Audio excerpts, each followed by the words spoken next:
Hey my fellow barbarians, I was recommended, or more like discreetly forced by my clan lead, hi Kakashi, to test my Wamp Challenger build in the trial of the Hordes. And what should I say? It totally sucked. But I've tasted blood, and well, then everything got out of hand. So if you want to know how I got my rank 1 in just one day, stay tuned.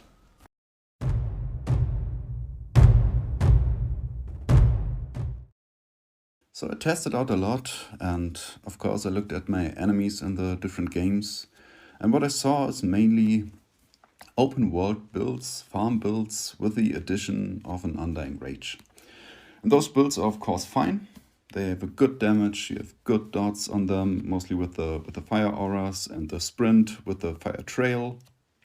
You do your whirlwind, firestorm damage, and you're pretty happy. You kill fast and everything. I think on the negative side, you can get hit very easy. Of course, you are fast and avoid a lot, but if you once get into a stun or anything, you get down pretty fast. And you have nearly no heal.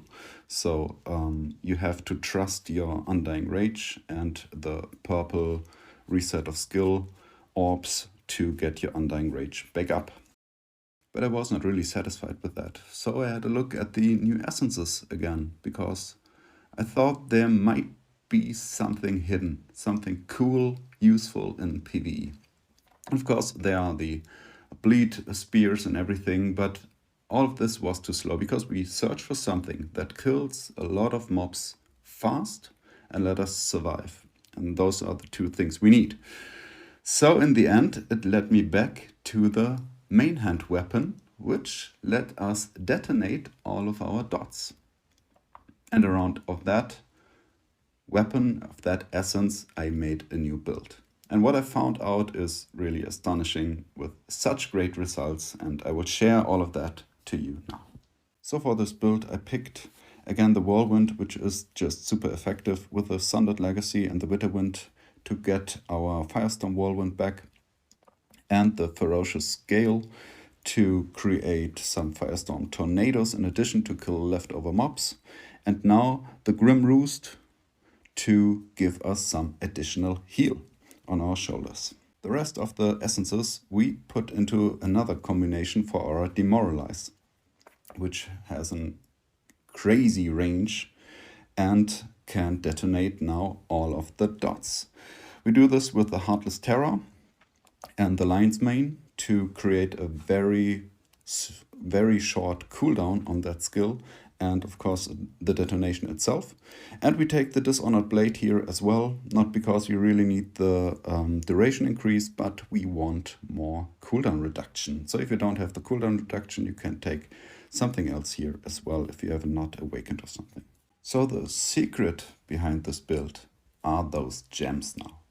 Because with the Torment, the Bile and the Viper's Bite, you have 3 dot gems which instantly, when you detonate the Demoralize, will be applied and resolved at the same time. So you get 3 additional hits with the whole 30% primary damage they can deal. It's an average now. Okay, if you have it on a slower level or a higher level, it will deal a bit less or a bit more. But to get an idea about the damage, I give you the average here. And it will deal all of that damage instantly. Of course, all of them will not apply always, but the Vipers is a guaranteed one, and the Torment with the high crit chance you have in there, and even the crit orbs will be applied very often. And even the Bile, out of all of the different hits you do, will be applied or will be applied afterwards to the leftover mobs with that hit. So it's always very effective.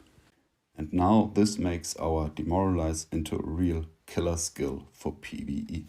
One addition here, if you don't have the Viper's Bite on a higher level or the Bile, you can even go now with the auxiliary gem and can put them in as a level 1. There you will get at least approximately 50% of the damage, which works as well. So it's honestly good enough. This build works best with a good crit chance, so pick the Banquet, because even if the dot is just applied for a very short amount of time before it detonates, it will still give you the full 10 stacks with a crit behind it.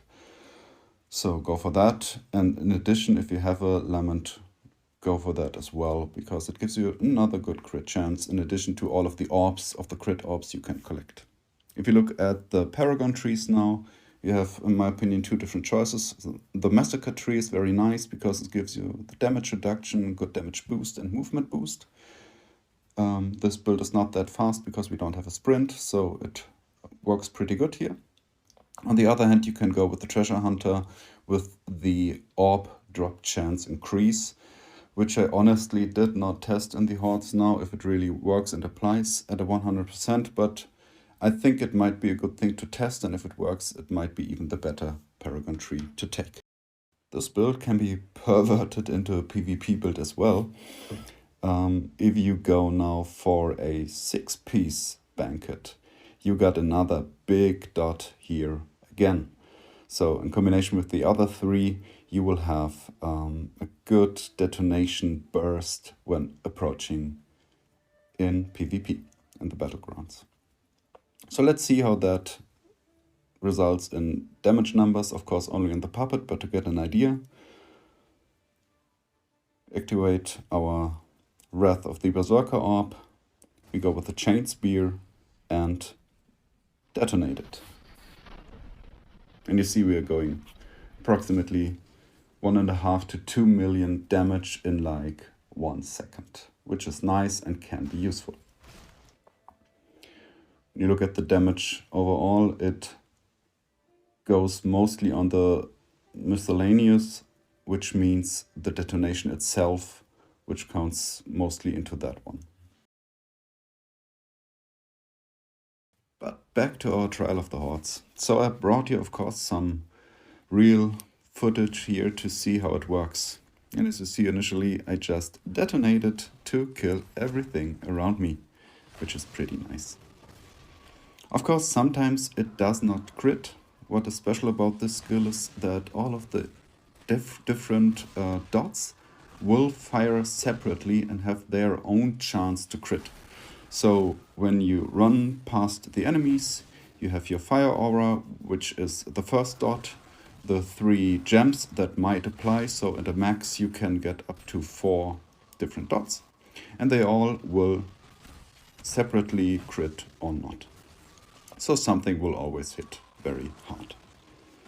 Of course, we navigate here with our Wrath of the Berserker to get our hidden sprint active to be a bit faster. We use our wall to kill the small fries and when the cooldown is off. And then when a lot of enemies are there or something is very far out of reach, we just detonate the demoralize and kill everything. So what is important is to watch those purple orbs because you need them to refill your Undying Rage when needed, and of course to do a double detonation when many mobs are on the map. Always keep a close eye on the damage count of your enemy. You want to be a bit ahead. With this build, you will nearly outfarm the enemy. You're just too fast with that detonation that others nearly can never reach your damage count in that time. So it's pretty nice. You should focus on the big boss enemies, of course. They are your first primary hit attacks. So nice, we won. We killed the enemy before it was done. So we're out to another battle. This one will go until the end. And in the end, we will win it with a higher kill count. So have fun watching again. I hope you liked this build. I hope you liked this video and my channel. So feel free to share me a like, share me a comment, and of course, subscribe. See you soon, my friends. Bye bye.